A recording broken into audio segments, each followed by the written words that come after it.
In 2014, President Obama launched the My Brother's Keeper initiative, a $300 million public-private partnership to empower boys and young men of color.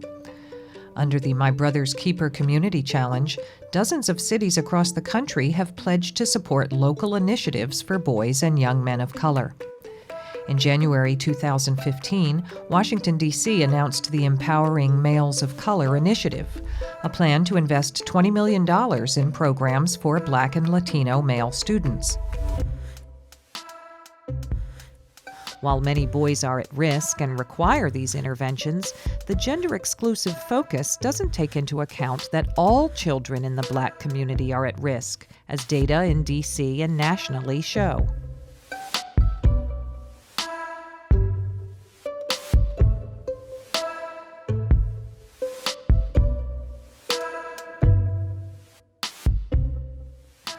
Washington, D.C. is not alone. Communities across the country have taken up education reform in a manner that excludes the urgent crises facing girls of color, both in school and out of school.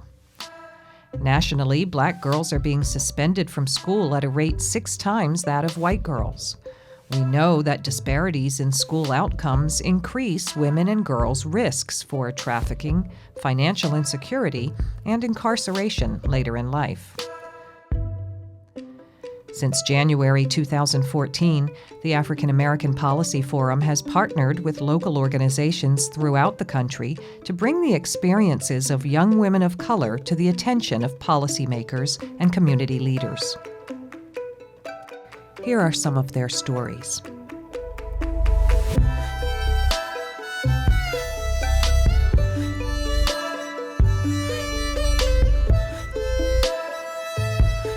Now, the women who've stepped forward and the girls who've stepped forward to talk to us today represent and stand in for the voices of those who we often forget.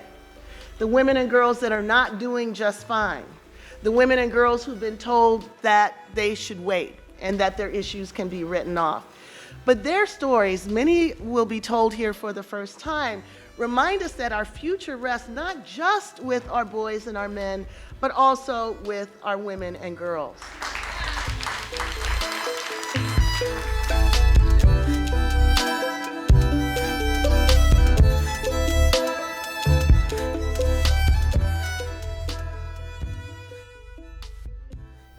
To explain the conditions of the D.C. public schools system, I have written a poem called Resource Denied. My teacher says our homework is on page 62, but we have no books to take home, so what am I to do? Resource denied. Our classwork is on the computer, and we are to have it done by 1, but there's only 3 computers per 25 students. How can I get work done? Resource denied. I'm having problems with math. There's no tutors, and teachers aren't available after 3:45. If I fail, I'm afraid other students will laugh. Resource denied. Today I had a meeting with my mother, teachers, and principal.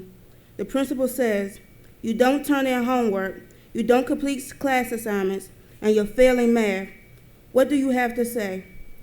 I looked at my mother, and then at my teachers, and then turned to my principal, and simply replied, resource denied. While substituting, one particular 3rd grade girl stood out to me. She sat in the corner by herself, disengaged from the lesson. Though she separated herself at moments, she would go take a classmate's item and just return to her seat with it. Her classmates kept telling me how she just got on everyone's nerves and got in trouble with all her teachers.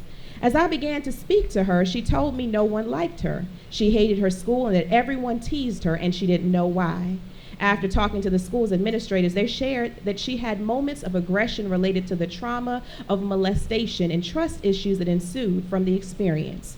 Rather than helping her to continue in the learning process, she was often sent out of class or verbally disciplined to settle down. Although administrators were aware of the problem, there was no protocol or help in place to ensure this young girl could process through her hurt, abandonment issues, and abuse. Instead, when her coping skills failed, she was disciplined, which reinforced her earlier traumas. Again, I was 13 years old, and I did not have any knowledge of how to navigate these types of destructive relationships. I desperately wanted to tell someone, but was afraid of the repercussions. And so each day, I walked to school and home with a butcher knife in my backpack in case my boyfriend turned abuser attacked me. Now, at that time, at 13, I wasn't much different in stature then than I am now. I've always been a dark-skinned, chubby, nappy-headed black girl. Those are descriptors that I use with much pride now, but they were also sources of torment as I was bullied mercilessly. One of my young tormentors thought it amusing one day to take my backpack and dump the contents onto the floor. A hall monitor saw the knife, immediately alerted the school police officer and the principal, and shortly thereafter, I was handcuffed and taken to the principal's office, where my mother was summoned. As I waited for my mother, I attempted to explain to my principal why I was carrying a knife, that I was afraid for my safety and wanted protection. My concerns were promptly dismissed as I was told that my justification was preposterous. When my mother finally got to the school, she was justifiably horrified, as the principal was advocating for my expulsion. After much back and forth, they came to consensus that I should be suspended for 2 weeks. And I'm only so lucky in that even that circumstance that I had a mother who could leave work to advocate on my behalf. I think we leave that trauma with Black women. We're supposed to stay silent about that trauma. And I feel like that's an issue, and that carries on because I stayed silent about my mental health until it got to a point where I felt like killing myself would help me. It would end all the problems, and it really didn't. And it is that stigma with foster care that I see every day. Like, I'm being told, don't tell people you're in foster care. And I'm like, why should I be ashamed of that? It's like that stigma about getting help. Black people are like, don't go get help. You can do it on your own. I'm supposed to go to school, look happy, be okay, but be homeless. I don't understand why, as a Black woman, I'm told to be silent about my issues. I can't go to school and then go lay on the street and say I'm fine with that. And that's an issue. The school system and their securities or their police officers make it no better. You have nobody to run to from coaches, securities, police. They're all sleeping with kids. But because the football coach is a CSI man, activities director is his wife, principal cool with them, you can't turn and talk to nobody because it's their word against ours. And they're going to believe their friends before they believe a little Black girl. So things need to change. I started high school in 2006, and I went to girls' high school, Philadelphia High School for Girls. Upon entering this school, I found a community of people that supported me and had shared experiences with me. And so I decided to come out to a small group of my friends as bisexual.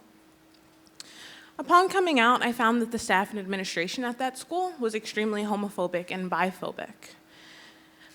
Staff and administration often over-police the actions of students that were either perceived to be or listed as being LGBTQ.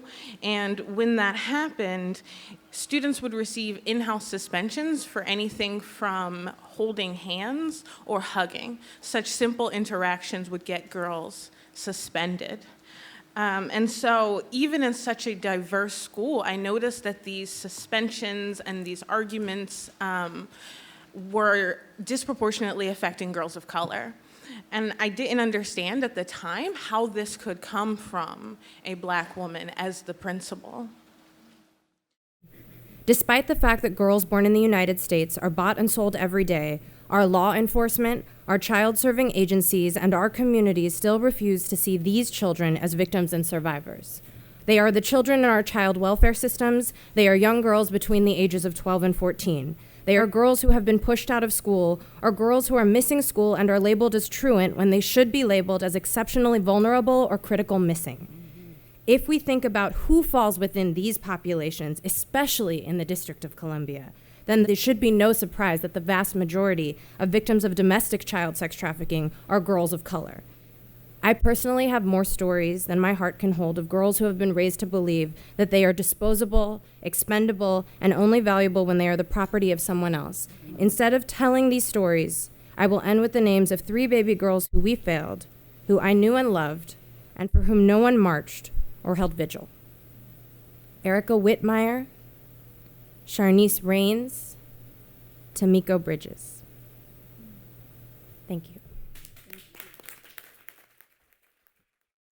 I'm here tonight as both a mother and an advocate. My 6-year-old son is just down the hall. I need to start here.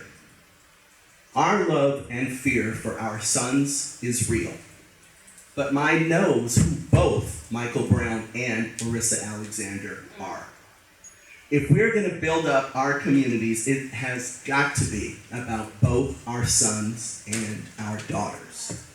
The schools are not doing enough for either our daughters or our sons, and the solution to that problem is not just a school for boys. It can't continue to be about boys doing worst, because that fuels a lie that all our black girls are doing well. The testimony you've heard this evening paints a starkly different picture from the idea that girls are doing well. The solution has got to be better schools all around. Better schools for all our kids.